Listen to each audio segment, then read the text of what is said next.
Lit-Classics presents Nicomachean Ethics by Aristotle, written 350 BC, translated by W.D. Ross. Book 2, Chapter 1.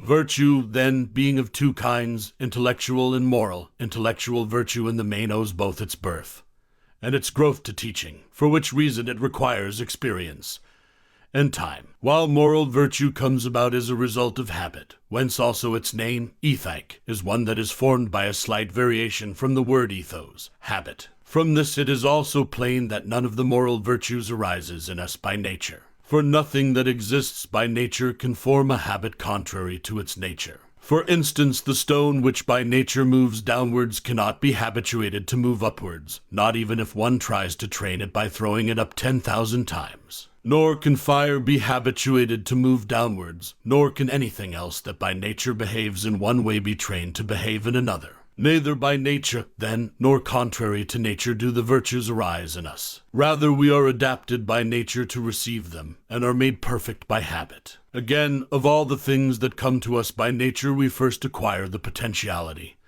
and later exhibit the activity. This is plain in the case of the senses. For it was not by often seeing or often hearing that we got these senses, but on the contrary we had them before we used them, and did not come to have them by using them. But the virtues we get by first exercising them, as also happens in the case of the arts as well. For the things we have to learn before we can do them, we learn by doing them, e.g., men become builders by building, and lyre players by playing the lyre. So too we become just by doing just acts, temperate by doing temperate acts, brave by doing brave acts. This is confirmed by what happens in states. For legislators make the citizens good by forming habits in them, and this is the wish of every legislator, and those who do not effect it miss their mark. And it is in this that a good constitution differs from a bad one. Again, it is from the same causes and by the same means that every virtue is both produced and destroyed, and similarly every art. For it is from playing the lyre that both good and bad lyre players are produced. And the corresponding statement is true of builders and of all the rest. Men will be good or bad builders as a result of building well or badly. For if this were not so, there would have been no need of a teacher, but all men would have been born good or bad at their craft.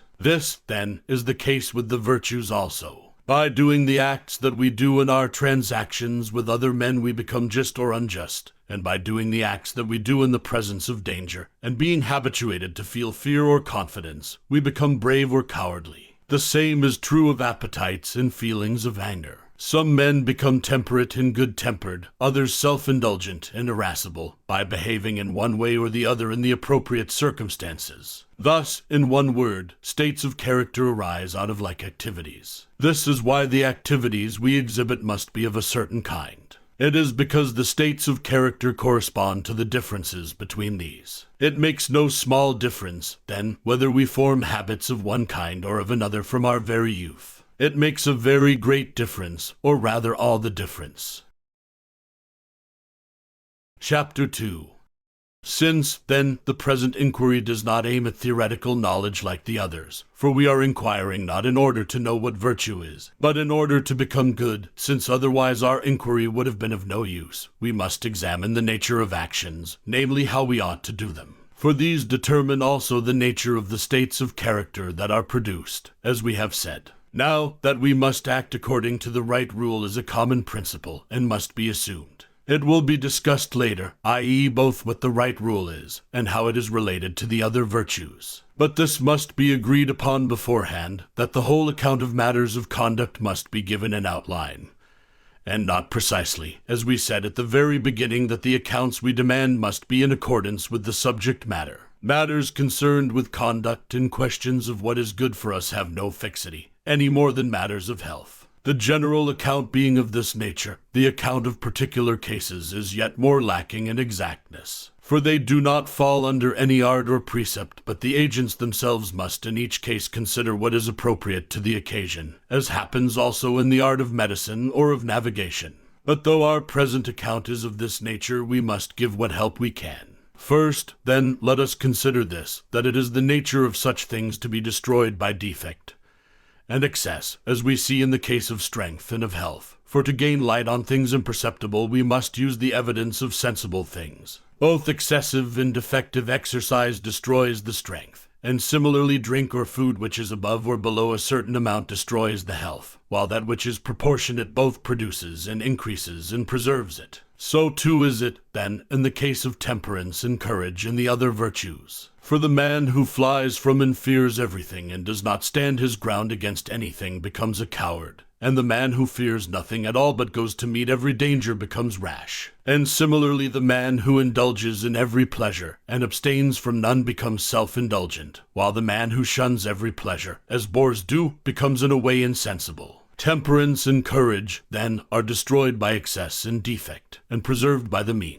But not only are the sources and causes of their origination and growth the same as those of their destruction, but also the sphere of their actualization will be the same. For this is also true of the things which are more evident to sense, e.g., of strength. It is produced by taking much food and undergoing much exertion, and it is the strong man that will be most able to do these things. So too is it with the virtues. By abstaining from pleasures we become temperate, and it is when we have become so that we are most able to abstain from them. And similarly too in the case of courage. For by being habituated to despise things that are terrible, and to stand our ground against them, we become brave, and it is when we have become so that we shall be most able to stand our ground against them.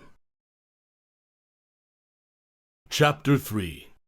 We must take as a sign of states of character the pleasure or pain that ensues on acts. For the man who abstains from bodily pleasures and delights in this very fact is temperate, while the man who is annoyed at it is self-indulgent. And he who stands his ground against things that are terrible and delights in this, or at least is not pained, is brave, while the man who is pained is a coward. For moral excellence is concerned with pleasures and pains. It is on account of the pleasure that we do bad things, and on account of the pain that we abstain from noble ones. Hence we ought to have been brought up in a particular way from our very youth, as Plato says, so as both to delight in and to be pained by the things that we ought. For this is the right education.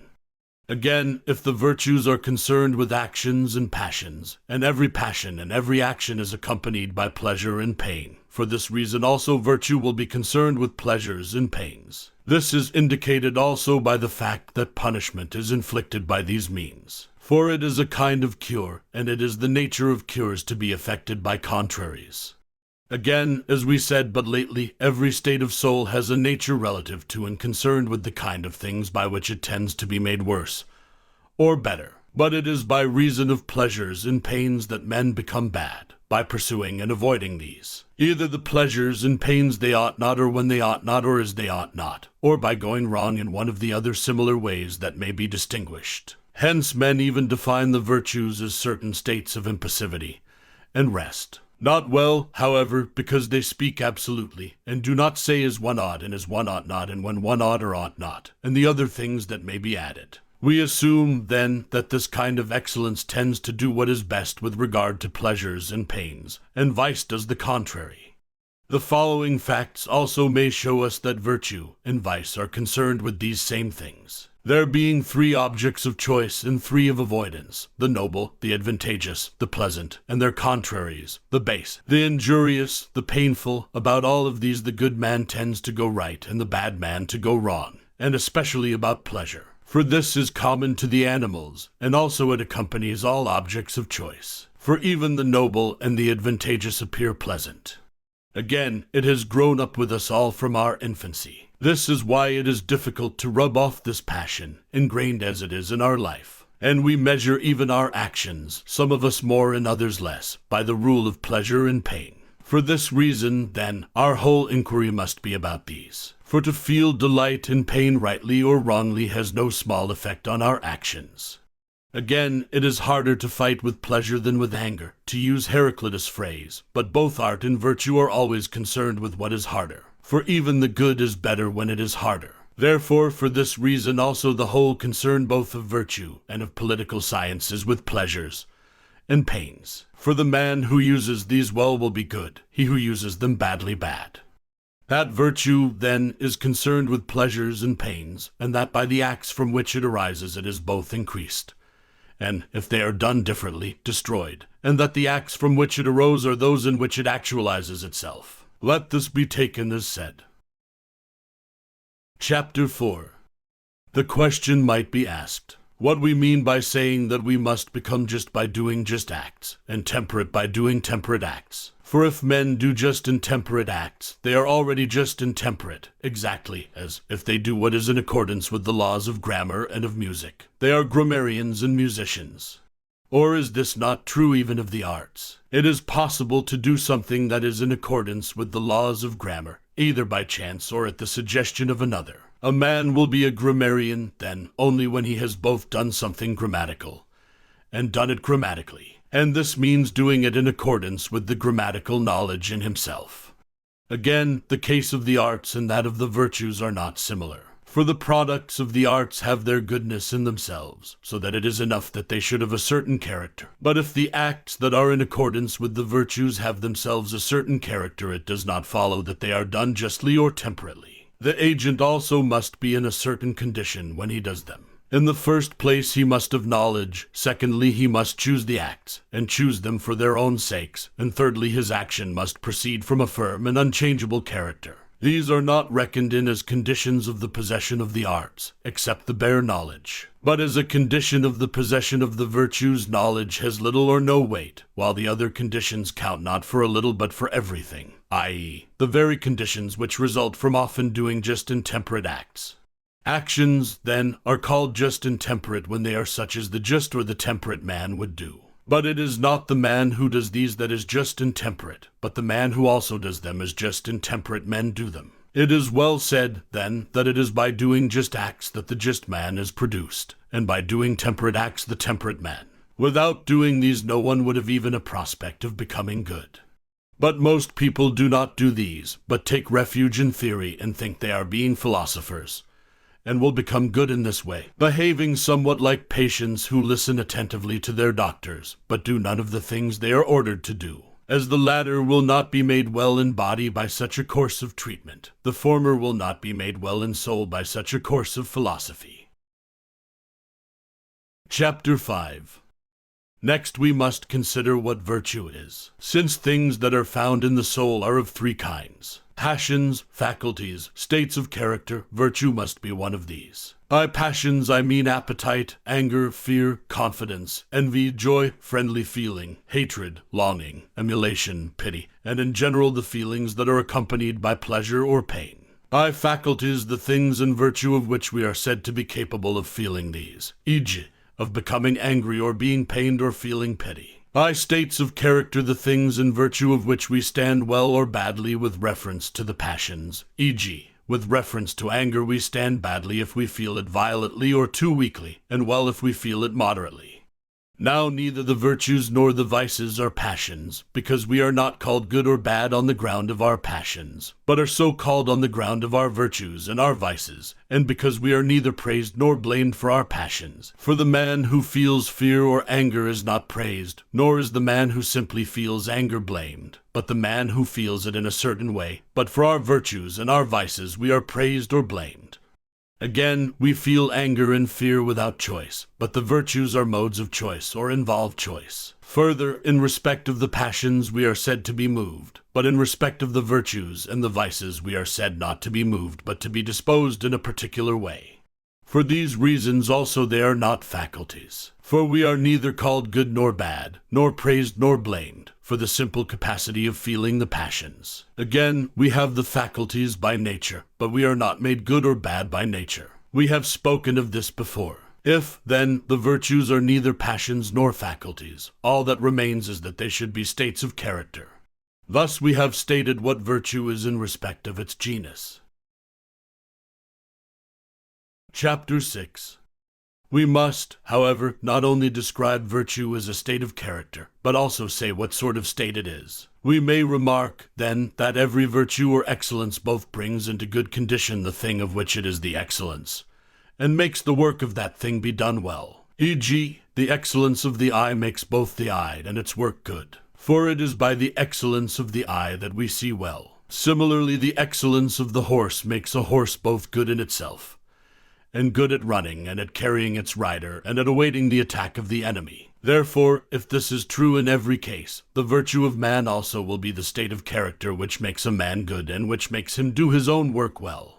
How this is to happen we have stated already, but it will be made plain also by the following consideration of the specific nature of virtue. In everything that is continuous and divisible it is possible to take more, less, or an equal amount, and that either in terms of the thing itself or relatively to us. And the equal is an intermediate between excess and defect. By the intermediate in the object I mean that which is equidistant from each of the extremes, which is one and the same for all men. By the intermediate relatively to us that which is neither too much nor too little. And this is not one nor the same for all. For instance, if 10 is many and 2 is few, 6 is the intermediate, taken in terms of the object. For it exceeds and is exceeded by an equal amount. This is intermediate according to arithmetical proportion. But the intermediate relatively to us is not to be taken so. If 10 pounds are too much for a particular person to eat, and 2 too little, it does not follow that the trainer will order 6 pounds. For this also is perhaps too much for the person who is to take it, or too little. Too little for Milo, too much for the beginner in athletic exercises. The same is true of running and wrestling. Thus a master of any art avoids excess and defect, but seeks the intermediate, and chooses this, the intermediate not in the object but relatively to us. If it is thus, then, that every art does its work well, by looking to the intermediate and judging its works by this standard, so that we often say of good works of art that it is not possible either to take away or to add anything, implying that excess and defect destroy the goodness of works of art, while the mean preserves it. And good artists, as we say, look to this in their work, and if, further, virtue is more exact and better than any art, as nature also is, then virtue must have the quality of aiming at the intermediate. I mean moral virtue. For it is this that is concerned with passions and actions, and in these there is excess, defect, and the intermediate. For instance, both fear and confidence and appetite and anger and pity and in general pleasure. And pain may be felt both too much and too little, and in both cases not well. But to feel them at the right times, with reference to the right objects, towards the right people, with the right motive, and in the right way, is what is both intermediate and best. And this is characteristic of virtue. Similarly, with regard to actions also there is excess, defect, and the intermediate. Now virtue is concerned with passions and actions, in which excess is a form of failure, and so is defect, while the intermediate is praised and is a form of success. And being praised and being successful are both characteristics of virtue. Therefore virtue is a kind of mean, since, as we have seen, it aims at what is intermediate.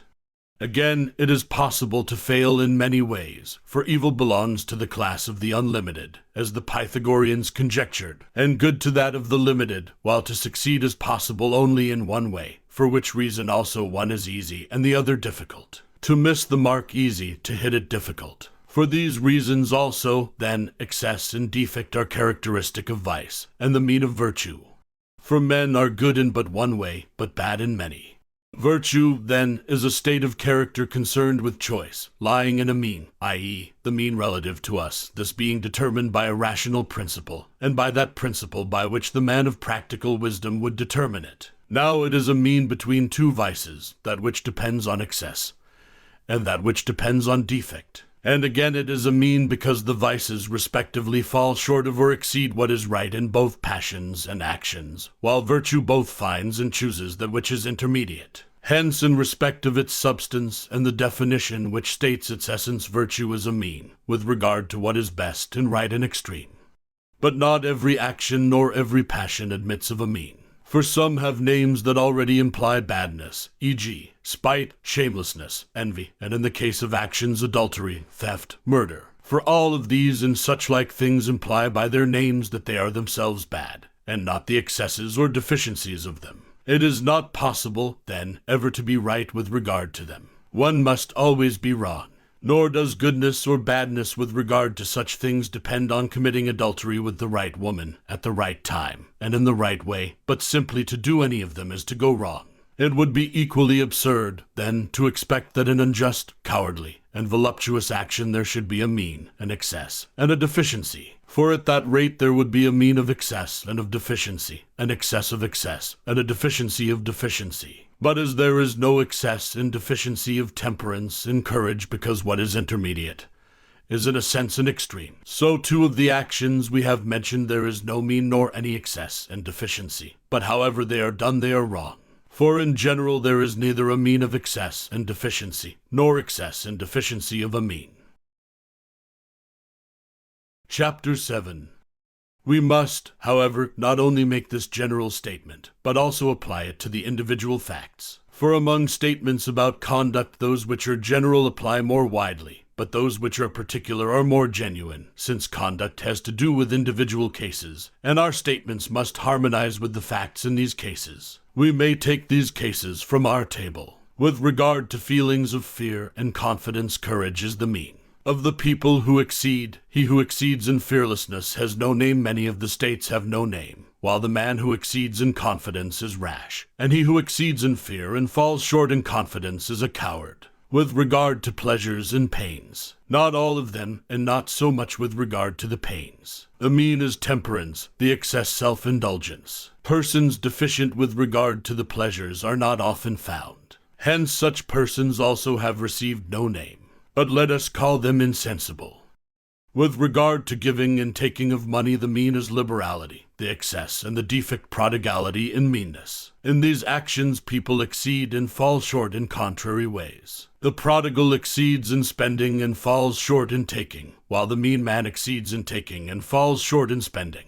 At present we are giving a mere outline or summary, and are satisfied with this. Later these states will be more exactly determined. With regard to money, there are also other dispositions. A mean magnificence for the magnificent man differs from the liberal man.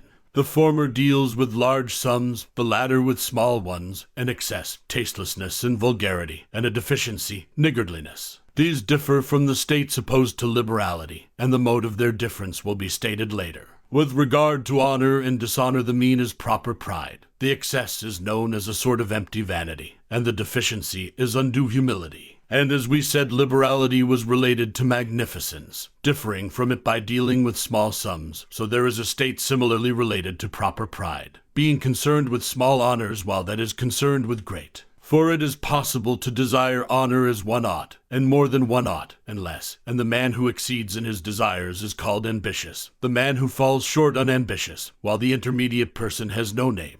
The dispositions also are nameless, except that of the ambitious man is called ambition. Hence the people who are at the extremes lay claim to the middle place. And we ourselves sometimes call the intermediate person ambitious, and sometimes unambitious, and sometimes praise the ambitious man, and sometimes the unambitious. The reason of our doing this will be stated in what follows. But now let us speak of the remaining states according to the method which has been indicated.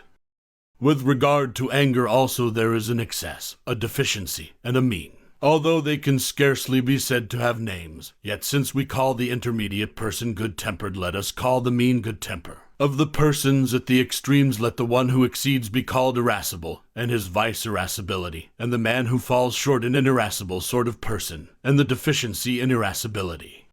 There are also 3 other means which have a certain likeness to one another, but differ from one another. For they are all concerned with intercourse in words and actions, but differ in that one is concerned with truth in this sphere, the other 2 with pleasantness. And of this one kind is exhibited in giving amusement, the other in all the circumstances of life. We must therefore speak of these 2, that we may the better see that in all things the mean is praiseworthy, and the extremes neither praiseworthy nor right, but worthy of blame.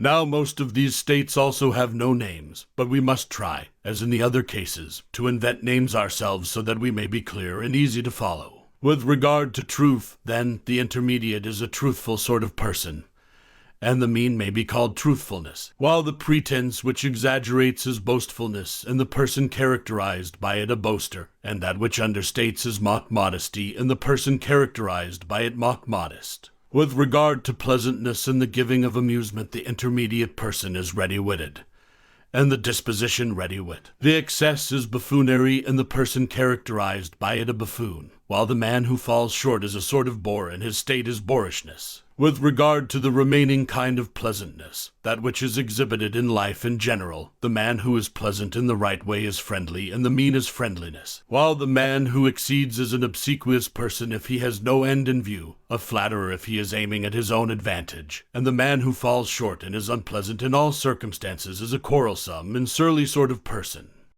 There are also means in the passions and concerned with the passions, since shame is not a virtue, and yet praise is extended to the modest man. For even in these matters one man is said to be intermediate, and another to exceed, as for instance the bashful man who is ashamed of everything, while he who falls short or is not ashamed of anything at all is shameless, and the intermediate person is modest. Righteous indignation is a mean between envy and spite, and these states are concerned with the pain and pleasure that are felt at the fortunes of our neighbors. The man who is characterized by righteous indignation is pained at undeserved good fortune. The envious man, going beyond him, is pained at all good fortune, and the spiteful man falls so far short of being pained that he even rejoices. But these states there will be an opportunity of describing elsewhere. With regard to justice, since it has not one simple meaning, we shall, after describing the other states, distinguish its two kinds and say how each of them is a mean. And similarly we shall treat also of the rational virtues. Chapter 8. There are three kinds of disposition, then, two of them vices, involving excess and deficiency respectively, and one of virtue, viz., the mean, and all are in a sense opposed to all. For the extreme states are contrary both to the intermediate state and to each other, and the intermediate to the extremes. As the equal is greater relatively to the less, less relatively to the greater, so the middle states are excessive relatively to the deficiencies, deficient relatively to the excesses, both in passions and in actions. For the brave man appears rash relatively to the coward, and cowardly relatively to the rash man. And similarly the temperate man appears self-indulgent relatively to the insensible man, insensible relatively to the self-indulgent, and the liberal man prodigal relatively to the mean man, mean relatively to the prodigal. Hence also the people at the extremes push the intermediate man each over to the other, and the brave man is called rash by the coward, cowardly by the rash man, and correspondingly in the other cases.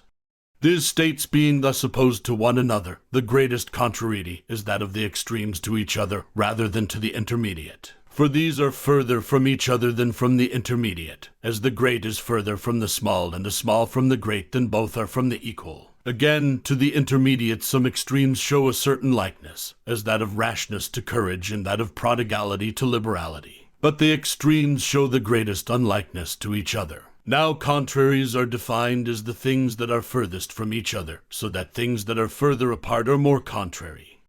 To the mean in some cases the deficiency, in some the excess is more opposed. E.g., it is not rashness, which is an excess, but cowardice, which is a deficiency, that is more opposed to courage, and not insensibility, which is a deficiency, but self-indulgence, which is an excess, that is more opposed to temperance. This happens from two reasons, one being drawn from the thing itself. For because one extreme is nearer and liker to the intermediate, we oppose not this, but rather its contrary to the intermediate. E.g., since rashness is thought liker and nearer to courage, and cowardice more unlike, we oppose rather the latter to courage. For things that are further from the intermediate are thought more contrary to it. This, then, is one cause, drawn from the thing itself. Another is drawn from ourselves. For the things to which we ourselves more naturally tend seem more contrary to the intermediate. For instance, we ourselves tend more naturally to pleasures, and hence are more easily carried away towards self-indulgence than towards propriety. We describe as contrary to the mean, then, rather the directions in which we more often go to great lengths. And therefore self-indulgence, which is an excess, is the more contrary to temperance.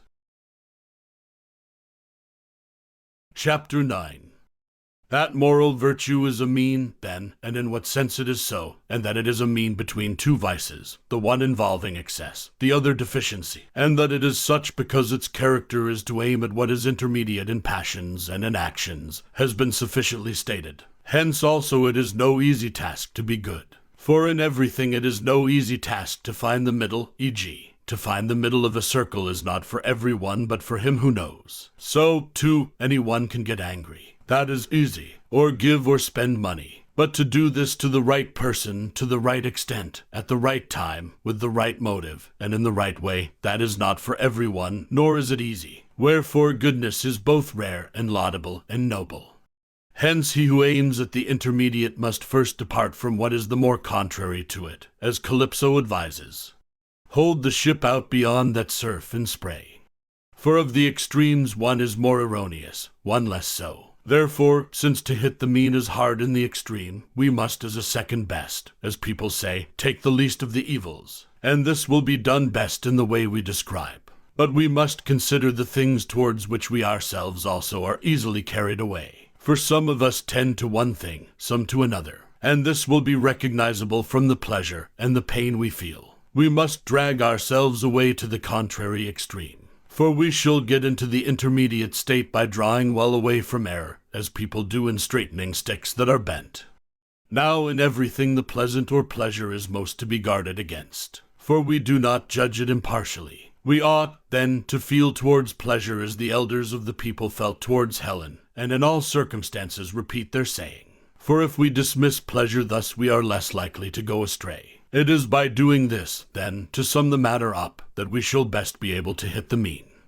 But this is no doubt difficult, and especially in individual cases. For it is not easy to determine both how and with whom and on what provocation, and how long one should be angry. For we too sometimes praise those who fall short and call them good-tempered, but sometimes we praise those who get angry and call them manly. The man, however, who deviates little from goodness is not blamed, whether he do so in the direction of the more or of the less, but only the man who deviates more widely, for he does not fail to be noticed. But up to what point and to what extent a man must deviate before he becomes blameworthy it is not easy to determine by reasoning, any more than anything else that is perceived by the senses. Such things depend on particular facts, and the decision rests with perception. So much, then, is plain that the intermediate state is in all things to be praised, but that we must incline sometimes towards the excess, sometimes towards the deficiency, for so shall we most easily hit the mean and what is right. Thank you for listening to Lit-Classics presentation of Nicomachean Ethics, Book 2, by Aristotle. Please like and subscribe for more essential literature.